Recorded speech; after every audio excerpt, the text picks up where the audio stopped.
পোরশার সিরাজপুর তেঁতুল পুকুরের ধারের পাকা রাস্তা ভেঙে দুর্ভোগ, দ্রুত সংস্কারের দাবি। বিস্তারিত পোরশা নওগাঁ প্রতিনিধি এম এ মান্নানের রিপোর্টে।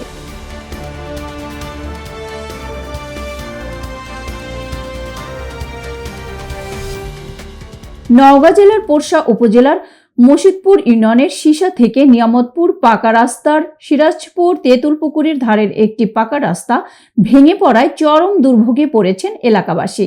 দীর্ঘদিন ধরে অবহেলিত থাকার কারণে রাস্তার একটি বড় অংশ ধসে গিয়ে চলাচলের অনুপযোগী হয়ে পড়েছে।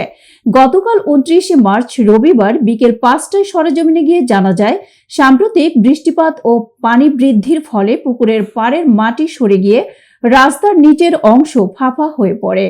এতে করে হঠাৎ করে রাস্তার একাংশ ভেঙে পড়ে। গাড়ি দিকে যায় তো ট্রাকটা ওই পাশে পানির দিকে পড়ছে। এখন এটা কখন হয়েছে? এই গত কয়েকদিন আগে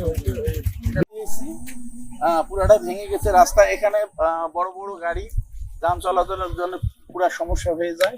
শুধু বাস, ট্রাক, অটো রিক্সা, মানে সব গাড়ি সমস্যা হয়ে গেছে। এখানে ইউনু সাহেব উনিও দেখেছেন, যাওয়ার পর উনি বলছেন না এটা করবো, এই মুহূর্তে তো করা সম্ভব না। তো যখন এটার কাজ আমাদের রাস্তার কোনো পজিশন হবে সেক্ষেত্রে তখন আমরা করবো। আপাতত নিচে পানি নিষ্কাশনের জন্য আমরা নল দিয়েছি, ওই যে পাইপ দিয়েছি। এই পাইপ দেওয়ার কারণে বর্তমানে ওই সড়ক দিয়ে যানবাহন চলাচল সম্পূর্ণ ঝুঁকিপূর্ণ হয়ে উঠেছে। স্থানীয় বাসিন্দারা জানান, প্রতিদিন স্কুল কলেজগামী শিক্ষার্থী সহ সাধারণ মানুষ এই রাস্তা ব্যবহার করে থাকে, কিন্তু রাস্তা ভেঙে যাওয়ায় তাদের বিকল্প পথ ব্যবহার করতে হচ্ছে, যা সময় সাপেক্ষ ও কষ্টকর।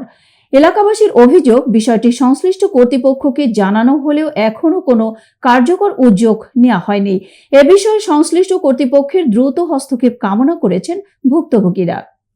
এতক্ষণ সঙ্গে থাকার জন্য ধন্যবাদ। i1 টিভির নিয়মিত আপডেট পেতে ভিজিট করুন আমাদের ওয়েবসাইট, ফেসবুক, ইনস্টাগ্রাম ও ইউটিউব চ্যানেলে।